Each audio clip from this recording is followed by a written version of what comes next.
So ultraviolet technology for microbial control, I think, is one of the best.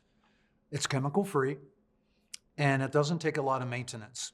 Other technologies like chlorine injection, they're great tools, but it's the service provider that lacks, and that's the consumer. When you have a chemical feed system for disinfection, you have contact time, you have chlorine residuals. There's a recipe that you have to make on a regular basis, sometimes every month, sometimes every 2 months, but you need an operator.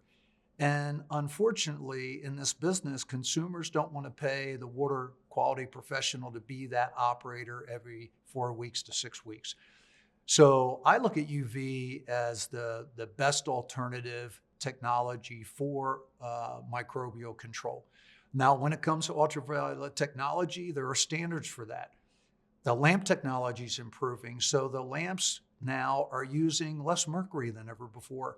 And some of the lamps actually are coming to market that are mercury-free. So the lamp technology is improving.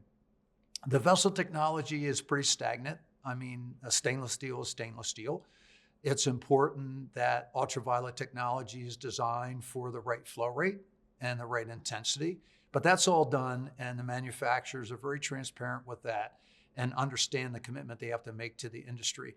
Ultraviolet technology, I think, has a really broad scope, maybe for a market that's not really appreciated yet, and that's city water. And city water supplies, they do a great job to protect Americans. However, a water treatment plant can have a bad day and there can be a boiled water alert. Imagine if you had a UV in your home on a city water supply. When you got that boiled water alert, would you have to worry about that? The answer is no. So right now you see ultraviolet technology applied for private wells, but in reality, it should be applied everywhere, regardless of water source.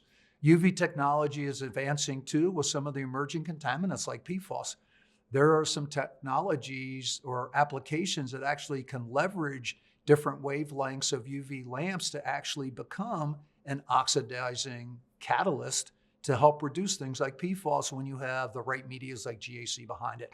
So when we think about UV, we think about 254 nanometer wavelength, which is the disinfection wavelength that we concentrate on when it comes to UV output. But there are UV wavelengths that can be dialed in beyond that, and we can do some magic with that technology. And I think we're going to see that grow even more and become more of an important tool.